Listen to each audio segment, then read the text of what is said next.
जुए वाली काली भूतनी स्टूडेंट। सुबह का समय था। सभी बच्चे वक्त पर अपनी अपनी कक्षाओं में पहुंच गए थे, पर आरती रोज की तरह आज भी कक्षा में देर से आई। आरती, तुम आज भी देर से स्कूल आई? क्या बात है, ऐसा कब तक चलेगा? आज माफ कर दीजिए मैडम, पर मैं वादा करती हूँ कि कल से जल्दी आऊंगी। पर अगर कल भी तुम देर से आओगी स्कूल तो सजा दूंगी, मैं तुम्हें मुर्गा बना दूंगी। अब जाओ और रेखा के पास जाकर बैठ जाओ। आरती की मैडम बहुत अच्छी थी, सभी बच्चों से बहुत प्यार से बात किया करती थी।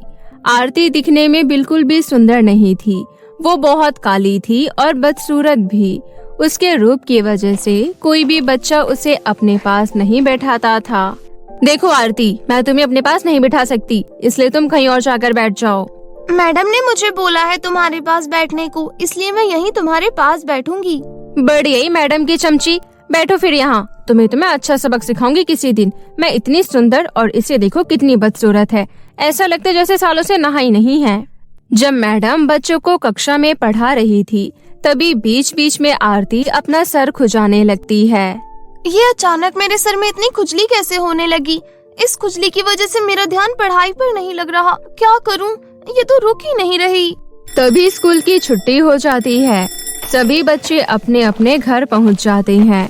घर पहुंचते ही आरती सीधा दौड़ती हुई अपनी माँ शीला के पास जाती है। माँ देखो ना, आज मेरे सर में कितनी खुजली हो रही है। कक्षा में भी पूरे दिन बस मैं खुजाते ही रही। इधर आओ और दिखाओ मुझे अपने बाल। अच्छा, तो ये बात है।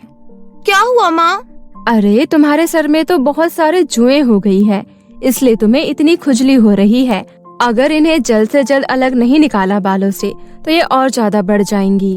फिर कुछ करो ना माँ, क्योंकि मैं ये खुजली और नहीं सह सकती। शीला आरती के सर से जुएं निकालने लगती है।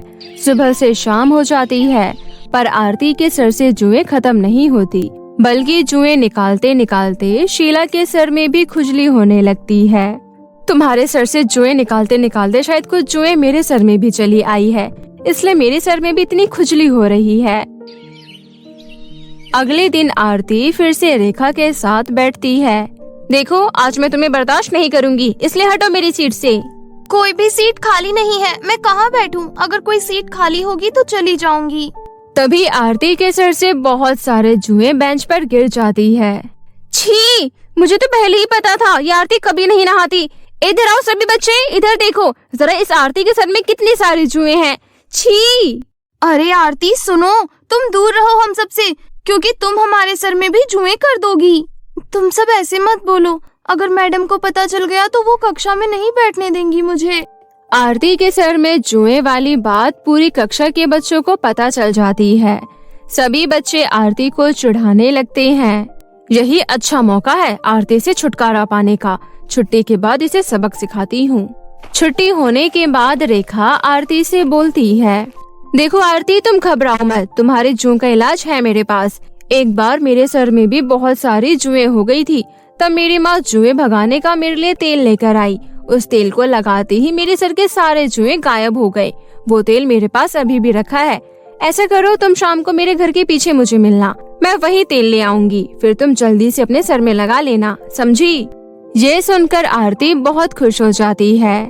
अरे ये तो बहुत अच्छी बात है, पर घर के पीछे क्यों? मैं वो तेल तुम्हारे घर से भी तो लेने आ सकती हूँ। अरे नहीं नहीं, वो तेल बहुत महंगा है। अगर मेरी माँ को पता चल गया तो वो तेल मेरी माँ तुम्हें कभी नहीं देने देगी। अच्छा, अब तुम जाओ, पर शाम को जरूर आना, ठीक है?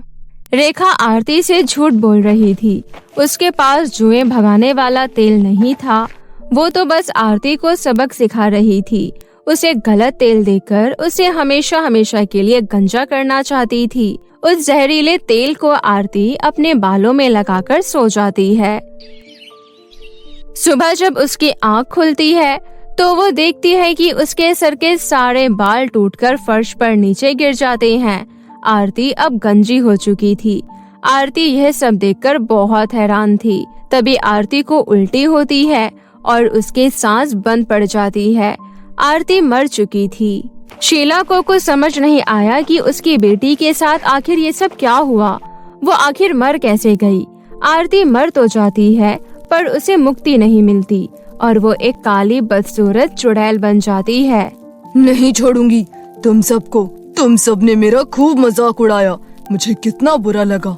और रेखा, तुमने तो हद ही कर दी। देखो अब मैं क्या करती हूँ तुम्हारे साथ। अपना बदला और अपनी माँ के एक एक आंसुओं का बदला लूंगी। आज वो आरती स्कूल नहीं आएगी क्योंकि अब तो उसके सर के सारे बाल गायब हो चुके होंगे। और वो पूरी की पूरी गंजी हो गई होगी। बेचारी बिना बालों के कैसे दिख रही होगी। तभी आरती रेखा के पीछे आकर खड़ी हो जाती है और उसके सारे नाश्ते में अपने बालों को झाड़कर जुएं डाल देती है। अरे, ये इतने सारे जुएं कहाँ से आ गई? इसका मतलब मैंने नाश्ते के साथ जुएं भी खा लिए। माँ, माँ! रेखा को बहुत उल्टी होने लगती है।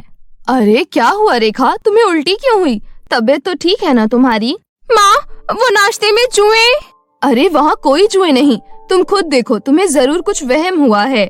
दूर खड़ी चुड़ैल चुपके से सब देख रही होती है और खुश भी बहुत होती है। फिर रेखा स्कूल में पहुँच जाती है, पर चुड़ैल उसे और कक्षा के सभी बच्चों को परेशान करती है। जब कक्षा में मैडम सभी बच्चों को पढ़ा रही होती है तो चुड़ैल सबसे पीछे बैठी काजल के पास जाकर बैठ जाती है और सिर खुजाने लगती है। मैं तुम्हारे लिए कुछ लाई हूँ, बस वो तुम्हें देकर चली जाऊंगी। ये लो वो चीज। चुड़ैल अपना सर खुजाती है और अपने सर के सारे जुएं काजल के सर में डाल देती है और फिर चुड़ैल गायब हो जाती है। माँ, मर गई। क्या हुआ, क्यों चिल्ला रही हो? चुड़ैल, यहाँ चुड़ैल है, मतलब अभी मेरे पास बैठी थी पर अब पता नहीं कहाँ गायब हो गई। देखो काजल, कोई चुड़ैल वुड़ैल नहीं होती और तुम अपना सर इतना क्यों खुजाई जा रही हो? अरे तुम्हारे सर में शायद जुएं हो गई है। देखो तुम्हारे कपड़े पर भी कितने जुएं चल रही है। जू की वजह से काजल ने स्कूल आना बंद कर दिया। रात का समय था। रेखा अपने घर आराम से सो रही थी। तभी चुड़ैल उसके पीछे आकर लेट जाती है। चुड़ैल को अपने साथ लेटा देख डर के मारे रेखा की चीख भी नहीं निकलती। मेरे सर में बहुत खुजली हो रही है, शायद जुएं हो गई हैं। तो मेरे सर से सारी जुएं निकाल दो, फिर मैं चली जाऊंगी। तुम्हें मैं कुछ नहीं करूंगी। मुझे मुझे मुझे जुएं निकालना नहीं आता। दूसरों का मजाक बनाना आता है तुम्हें बस। देखो सुबह तक अगर तुमने मेरे सर के सारे जुएं नहीं निकाले तो मैं तुम्हें मार डालूंगी। अपनी जान बचाने के लिए रेखा चुड़ैल के सर से जुएं निकालने लगती है। जुएं निकालते निकालते सुबह तो हो जाती है, पर चुड़ैल का तब भी सर खुजाना बंद नहीं होता। तभी रेखा को अचानक नींद आ जाती है। तभी चुड़ैल अपने सर की सारी जुएं रेखा के सर में डाल देती है। अगले दिन स्कूल में ये क्या है सब? तुम सब अपने सर क्यों इतना खुजा रहे हो? मैडम जी पता नहीं हम सब के सर में जुएं कहाँ से हो गई। हम सब तो रोज नहाते हैं और रोज कंघी भी करते हैं, फिर भी। तुम लड़कियों का तो समझ में आता है चलो, पर ये लड़कों के सर में कब से जुएं होने लगी? तभी पूरी कक्षा के बच्चे भी चुड़ैल के होने की बात करते हैं। क्या तुम सबने चुड़ैल देखा? मुझे तो दाल में कुछ काला लगता है। पता करना पड़ेगा कि ये चुड़ैल है कौन। आज मैडम किसी भी बच्चे को घर नहीं जाने देती और ये दिखावा करती है कि उनकी ये सजा है यहीं रहने की। मैडम तो कक्षा से बाहर चली जाती है और चुपके से खिड़की से अंदर देखते रहती है। तभी थोड़ी देर बाद ही कक्षा में चुड़ैल आकर खड़ी होती है। हा, तुम सबको सजा के तौर पर यहाँ पर देखकर मुझे बहुत अच्छा लगा। अभी तुम्हारी सजा बाकी है जो मैं तुम्हें देने वाली हूँ। हम सब तो खुद ही बहुत दुखी हैं इन जुओं से। तुमने हमारे सर में जुएं डाली है ना? हाँ मैंने डाली है, जानबूझकर वो भी। तभी मैडम अंदर कक्षा में आ जाती है। मैंने बच्चों की बात पर यकीन नहीं किया। इसका मतलब ये सभी बच्चे सही थे। तुम क्यों इन सबको परेशान कर रही हो? मैडम जी शायद आपने मुझे नहीं पहचाना। मैं आरती हूँ, आरती। मेरे इन दोस्तों ने मेरी ये हालत की। ये सब मुझे बदसूरत काली चुड़ैल बोलकर चिढ़ाते थे रोज। अब मैं काली हूँ तो इसमें मेरी क्या गलती? आरती, तुम्हारी माँ मेरे पास आई थी। उन्होंने मुझे बताया था कि तुम्हारी मृत्यु हो गई। मुझे बड़ा अफसोस हुआ। अगर तुम आरती हो तो ये सब क्या है? आरती वो सब बता देती है जो रेखा ने उसके साथ किया। उसे जहरीला तेल बनाकर दिया जिसकी वजह से उसकी मृत्यु हो गई। इन सब से गलती हो गई, इन्हें माफ कर दो और इन्हें इन जुओं से मुक्ति दिलाओ। मुझे आज तक इन जुओं से मुक्ति नहीं मिली तो इन्हें कैसे मिल सकती है? देखो मैं आज भी परेशान हूँ जुओं की वजह से, पर हाँ एक रास्ता है, तुम सब गंजे हो जाओ तभी ये जुएं तुम्हारे बालों से जाएंगे।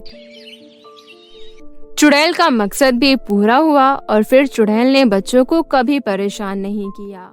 ये कहानी आरती नाम की एक लड़की की है। आरती अपनी सौतेली माँ और सौतेली बहन के साथ रहती थी। आरती की पहली माँ की मृत्यु के बाद उसके पिता ने दूसरी शादी कर ली थी। सौतेली माँ ने आते ही आरती के ऊपर जुल्म करना शुरू कर दिया। आरती का पिता काम के सिलसिले में अक्सर घर से बाहर ही रहता था। बस इसी वजह से आरती का साथ देने वाला कोई नहीं था। आरती अपने ही घर में बिल्कुल अकेली हो गई थी। एक दिन आरती माता रानी की पूजा कर रही थी। तभी वहाँ पर उसकी सौतेली माँ गंगा आती है और कहती है, ये देखो, ये महारानी यहाँ पूजा करने का नाटक कर रही है और वहाँ घर कितना ज्यादा गंदा पड़ा है। लेकिन माँ, मैंने तो सुबह ही पूरे घर में झाड़ू और पोछा लगा दिया था। अच्छा जी, तो अब महारानी झूठ भी बोलने लगी है। अगर तूने झाड़ू पोछा लगा दिया था तो ये संतरे के छिलके कैसे पड़े हैं यहाँ पर? एक तो सारा दिन कोई काम नहीं करती, ऊपर से झूठ बोलना भी सीख गई है। मैं तो तंग आ गई हूँ तुझसे, काम की ना काज की, दुश्मन अनाज की। इतना कहकर गंगा ने आरती के मुंह पर एक जोरदार तमाचा दे मारा और फिर आरती रोते हुए घर से बाहर चली आई। आरती के घर से थोड़ी दूरी पर एक तालाब था। तालाब के पास ही एक बरगद का पेड़ था। आरती जब भी उदास होती थी या उसकी सौतेली माँ गंगा उसकी पिटाई करती थी तो वो उसी बरगद के पेड़ के पास जाकर खूब रोती थी। माँ, कहाँ चली गई तुम? ये नई माँ बिल्कुल भी अच्छी नहीं है। वो हर रोज मेरी पिटाई करती है और घर का सारा काम भी मुझसे ही करवाती है। तुम तो जानती हो ना माँ कि मैं कभी झूठ नहीं बोलती। मैंने सच में सुबह पूरे घर में झाड़ू पोछा लगाया था, लेकिन वो नेहा है ना, मेरी सफाई करने के बाद उसने जानबूझकर संतरे के छिलके गिरा दिए थे ताकि मेरी पिटाई पड़ सके। नेहा गंगा की सगी बेटी थी। जब आरती की सगी माँ की मौत हुई थी तब आरती केवल 3 साल की थी। उसके बाद आरती के पिता ने आरती की परवरिश के लिए गंगा से शादी कर ली, लेकिन आरती का पिता अभी तक गंगा की सच्चाई से परिचित नहीं था। जब भी आरती का पिता बाहर से घर आता था तो गंगा आरती से बहुत प्यार करने का नाटक करती थी। उन दिनों गंगा को देखकर कोई नहीं कह सकता था कि उसके मन में आरती के लिए कितनी नफरत भरी है। उसने आरती को डरा धमका कर रखा था, इसलिए आरती अपने पिता से कभी कुछ नहीं कह पाती थी। हर बार की तरह उस दिन भी आरती उस पेड़ के नीचे बैठकर काफी देर तक रोती रही। रोते रोते उसकी आंख लग गई और सीधा वो शाम को उठी। आरती ने पूरे दिन से कुछ भी नहीं खाया था, इसलिए उसे बहुत जोरों की भूख लगी थी। वो सीधा अपने घर पहुंच गई। उसको देखकर गंगा बोली, आ गई तू? मुझे तो लगा तालाब में कूदकर मर गई होगी, लेकिन तू इतनी आसानी से कहाँ मरने वाली है? इतनी आसानी से तू मेरा पीछा थोड़ी ना छोड़ेगी। चल, अब आ ही गई है तो रसोई में जाकर सारे बर्तन साफ कर दे। लेकिन माँ, मुझे बहुत तेज की भूख लगी है। सुबह का थप्पड़ इतनी जल्दी भूल गई क्या? पहले घर का काम कर। बर्तन पड़े हैं, कपड़े पड़े हैं, ये सब क्या तेरी माँ कर साफ करेगी? लेकिन मेरी माँ तो आप ही हो माँ। अच्छा जी, तेरी इतनी हिम्मत, मुझसे जुबान लड़ाएगी तू? इतना कहते हुए गंगा ने एक बार फिर आरती के चेहरे पर जोरदार चांटा लगा दिया।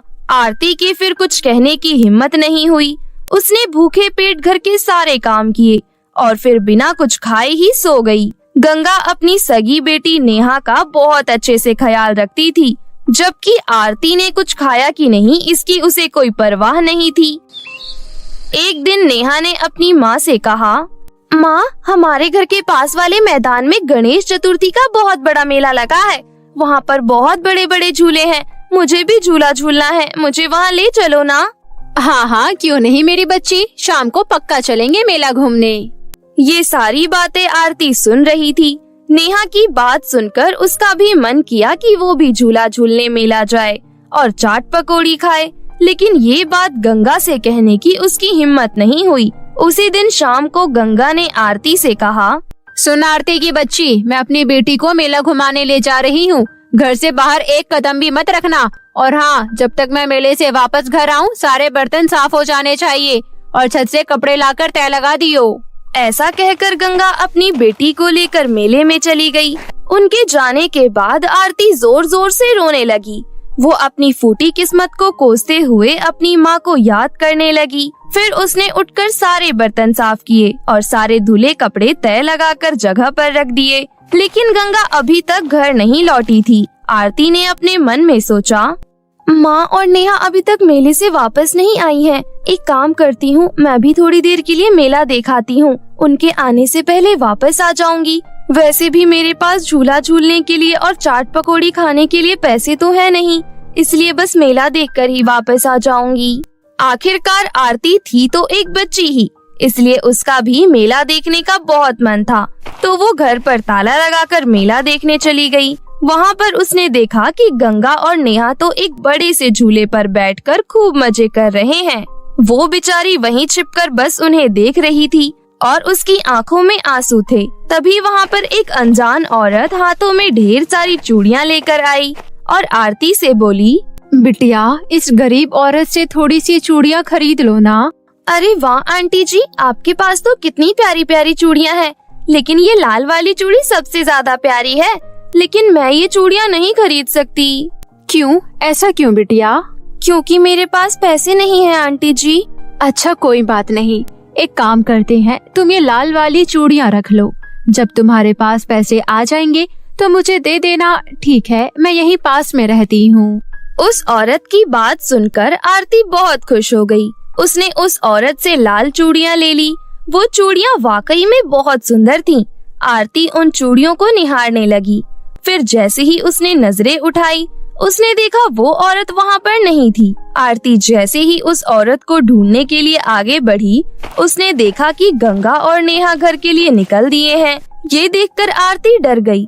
वो तुरंत भागकर घर पहुँची और गंगा के आने से पहले ही उसने चूड़ियों को अपने कमरे में छुपा दिया। अगली सुबह जब गंगा ने आरती को तालाब से पानी भरने के लिए भेजा, तब आरती चूड़ियों को छुपाकर अपने साथ ले गई। तालाब के पास बैठकर आरती ने उन चूड़ियों को अपने हाथों में पहन लिया और अपनी चूड़ियों को खनकाने लगी।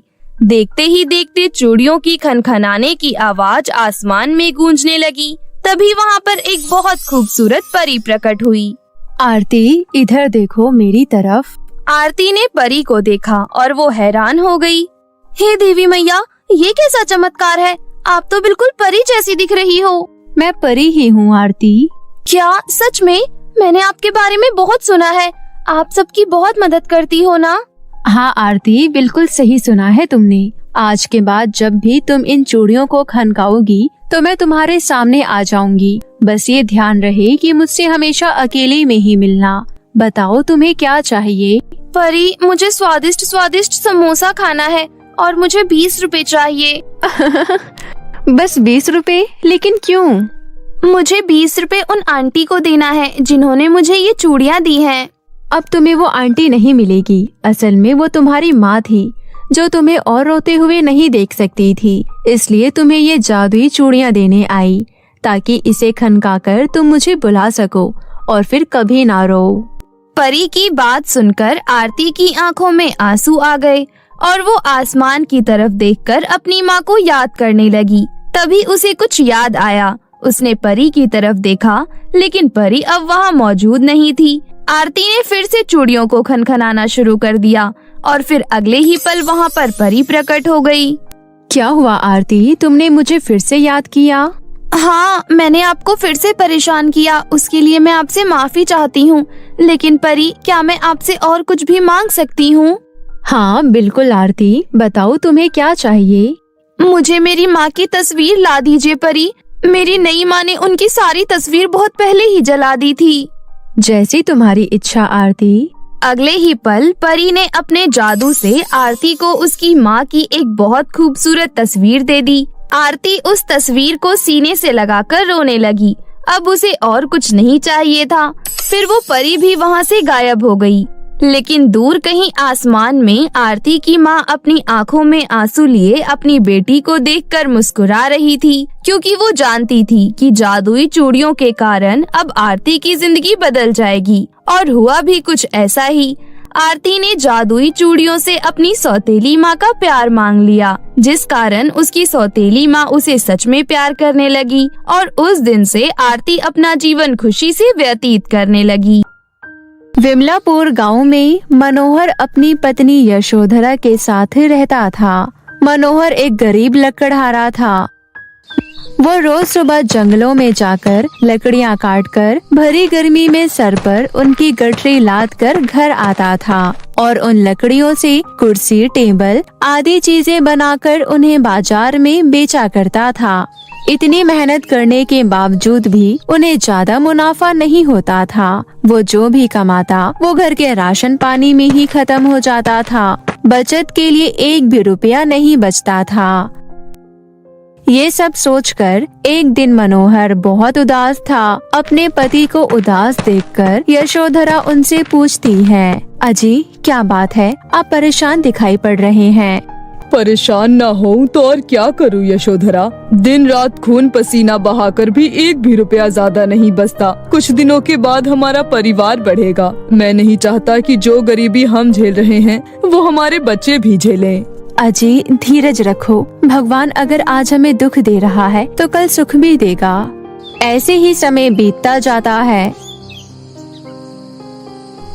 कुछ समय बाद यशोधरा मनोहर के बच्चे की माँ बन जाती है। वो बहुत ही प्यारी सी बच्ची को जन्म देती है जिसका नाम वो लोग बिंदिया रखते हैं। एक दिन गांव में बहुत तेज तूफान आता है। मनोहर यशोधरा से कहता है, यशोधरा मैं जंगल जा रहा हूँ लकड़ियाँ लाने।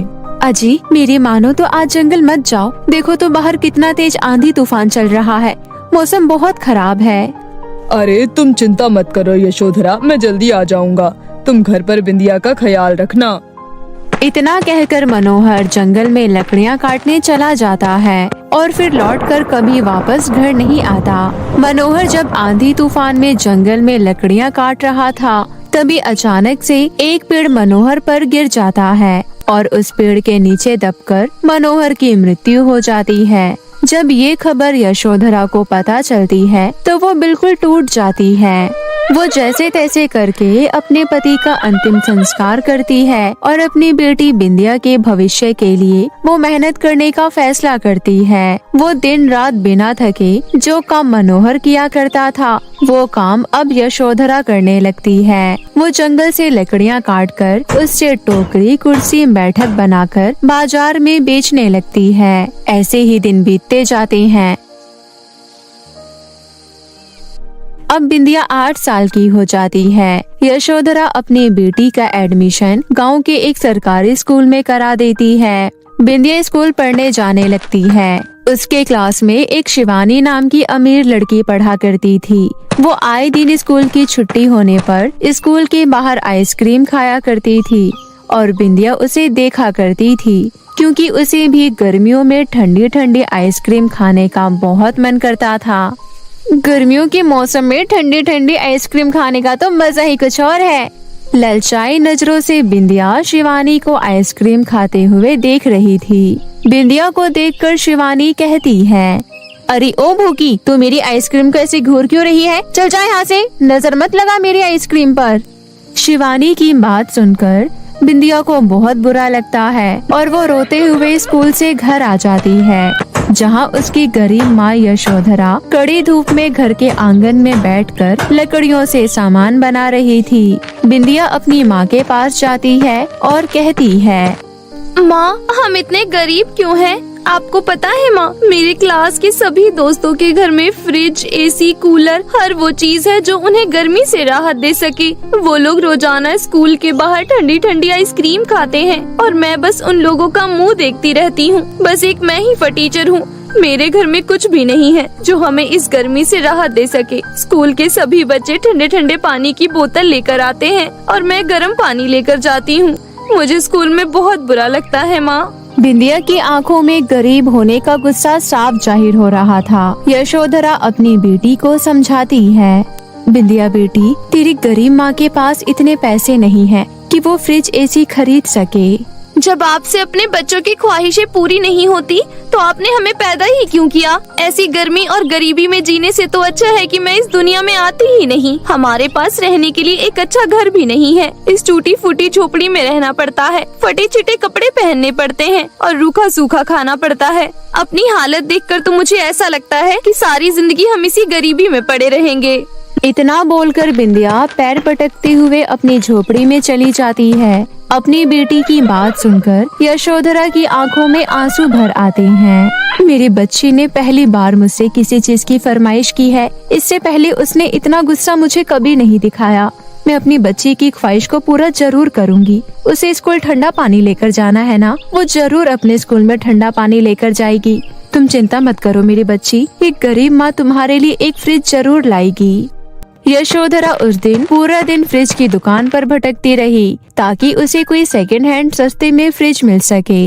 लेकिन वो फ्रिज की इतनी हाई कीमत सुनकर निराश होकर जंगल आ गई और एक पेड़ के नीचे बैठकर बोलने लगी।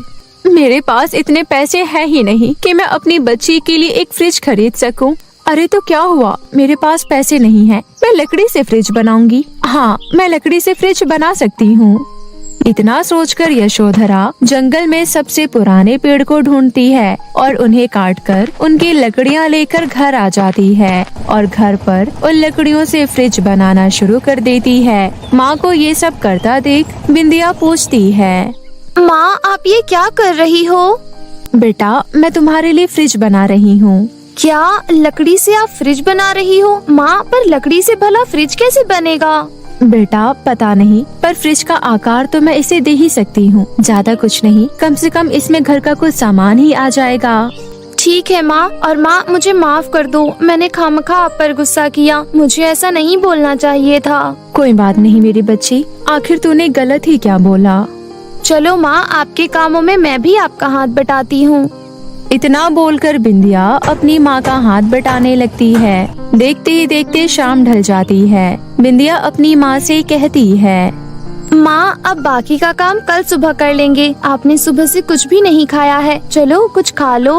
बिंदिया बेटी बस फ्रिज का दरवाजा लगाना रह गया है, मैं दरवाजा लगाकर तुरंत आती हूँ, तू अंदर जा।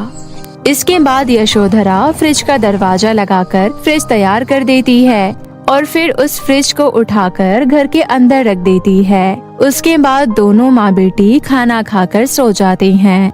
रात के समय उनका पूरा कमरा ठंडा हो जाता है। कमरा ठंडा होने के कारण दोनों माँ बेटी की नींद टूट जाती है। अरे माँ, बाहर बारिश हो रही है क्या? ये अचानक हमारा कमरा इतना ठंडा कैसे हो गया? मुझे तो इतनी गर्मी में ठंड का आभास हो रहा है। हाँ बेटी, ठंड का आभास तो मुझे भी हो रहा है, रुको मैं चेक करती हूँ। यशोधरा उठकर बाहर देखती है तो बाहर बहुत तेज गर्मी होती है। तभी उसकी नजर अपने बनाए हुए लकड़ी के फ्रिज पर जाती है। उस फ्रिज का दरवाजा खुला हुआ था जिसके अंदर से ही ठंडी ठंडी हवाएं निकल रही थी और उस फ्रिज के अंदर बहुत ही स्वादिष्ट चीजें रखे हुए थे। यह देखकर यशोधरा चौंक जाती है और अपनी बेटी बिंदिया को बुलाती है। बिंदिया ये सब देखकर बहुत खुश हो जाती है। अरे ये कैसा चमत्कार है, इस फ्रिज में ये सारी चीजें कहाँ से आई? और तो और इस फ्रिज में कोई तार भी नहीं है, तो फिर ये फ्रिज चल कैसे रहा है? माँ लगता है कि ये जादुई लकड़ी का फ्रिज है। बिंदिया ये बात मजाक में बोलती है, परंतु बिंदिया की ये बात बिल्कुल सच होती है। बिंदिया के ऐसा बोलते ही उस फ्रिज में अपने आप आँख मुंह बन जाते हैं और वो फ्रिज बोलने लगता है। एकदम सही अनुमान लगाया बिंदिया तुमने। फ्रिज को बोलता देख दोनों माँ बेटी चौंक जाते हैं। आप लोग हैरान मत होइए, यशोधरा जिस पेड़ से तुमने मुझे बनाया है वो एक बहुत ही पुराना जादुई पेड़ था, इसलिए ये फ्रिज जादुई फ्रिज बन गया है। अब से ये फ्रिज तुम्हारी और तुम्हारी बच्ची की हर फरमाइश को पूरा करेगा। ये सुनकर यशोधरा और बिंदिया खुश हो जाते हैं। बिंदिया उस फ्रिज से आइसक्रीम और कोल्ड ड्रिंक निकालकर बड़े चाव से पीने लगती है। अरे वाह, ये आइसक्रीम कितनी स्वादिष्ट है। जादुई फ्रिज तुम्हारा बहुत बहुत शुक्रिया ये सब देने के लिए। अरे माँ तुम खड़ी क्यों हो, तुम भी खाओ ना। इसके बाद दोनों माँ बेटी पेट भर के उस फ्रिज से अपनी मनचाही चीजें खाते हैं। ऐसी ही सुबह हो जाती है। अब उनके घर में खाने पीने की कोई कमी नहीं थी। ऐसे ही वक्त बीतता जाता है। जादुई फ्रिज के आ जाने के बाद बिंदिया के चेहरे पर हमेशा खुशी रहती थी। यह देखकर यशोधरा भी बहुत खुश रहती थी। ऐसे ही एक दिन यशोधरा अपनी बेटी बिंदिया के साथ सो रही होती है। तभी बाहर बहुत तेज आंधी तूफान आता है। आंधी तूफान में यशोधरा की झोपड़ी हिलने लगती है, जिस वजह से झोपड़ी का एक चौखट बिंदिया के ऊपर गिर जाता है और बिंदिया को काफी चोट लग जाती है। माँ, मुझे बहुत दर्द हो रहा है। हे भगवान, ये क्या हो गया? मेरी बच्ची को बहुत चोट लगी है। अब मैं क्या करूं? इतने आंधी तूफान में इसे डॉक्टर के पास कैसे लेकर जाऊं? यशोधरा अपनी बेटी बिंदिया को गोद में लेकर फूट फूट कर रोने लगती है। तभी जादुई फ्रिज में से आवाज आती है। यशोधरा, चुप हो जाओ, निराश मत हो। तुम जल्दी से मेरे अंदर के बर्फ को बिंदिया के सर पर लगा दो, वो ठीक हो जाएगी। यशोधरा जल्दी से बर्फ निकालकर बिंदिया के चोट पर लगाती है। वो बर्फ लगाते ही बिंदिया का जख्म बिल्कुल ठीक हो जाता है और वो ठीक होकर बैठ जाती है। बिंदिया को ठीक देखकर यशोधरा कहती है, मेरी बच्ची तो ठीक है ना? हाँ माँ, मैं ठीक हूँ। माँ, पर मुझे तो बहुत चोट लगी थी ना, मेरी चोट एकदम से ठीक कैसे हो गई? बेटी, ये तो जादुई फ्रिज की वजह से हुआ है। ये सुनकर बिंदिया जादुई फ्रिज के पास जाती है और कहती है, आपका शुक्रिया जादुई फ्रिज, आप तो हीरो निकले। पर जादुई फ्रिज, देखो ना, हमारी झोपड़ी की छत टूट गई है, क्या तुम इसे ठीक कर दोगे? बिल्कुल। फ्रिज के जादू से उनकी टूटी फूटी झोपड़ी एक बहुत बड़े आलीशान घर में बदल जाती है, जिसके अंदर जरूरत की सभी चीजें मौजूद थी। यह देखकर बिंदिया बहुत खुश होती है। अरे वाह, हमारी छोटी सी झोपड़ी कितने बड़े घर में बदल गई। माँ, अब हम गरीब नहीं रहे, अब हम भी ठाठ से अपनी जिंदगी जी सकते हैं। गरीबी के दिन हमारे जिंदगी से चले गए। अब हमें भरी गर्मी में सोना नहीं पड़ेगा। बिंदिया की आंखों में अमीरी का सुख देखकर यशोधरा की आंखों में आंसू आ जाते हैं और वो जादुई फ्रिज से कहती है, तुम्हारा बहुत बहुत शुक्रिया जादुई फ्रिज। आज सिर्फ तुम्हारे कारण इस गरीब माँ की बच्ची मुस्कुरा रही है। यशोधरा, तुम बहुत अच्छी हो। जैसे मैंने तुम्हारी मदद की, वैसे ही तुम गरीब लोगों की मदद करना। उस दिन के बाद से यशोधरा के जीवन से गम के बादल हमेशा हमेशा के लिए हट जाते हैं और वो अपनी बेटी बिंदिया के साथ एक बहुत ही खुशहाल जीवन व्यतीत करती है। साथ ही वो गरीब लोगों की भूख मिटाती है और खुशी खुशी अपना जीवन व्यतीत करती है।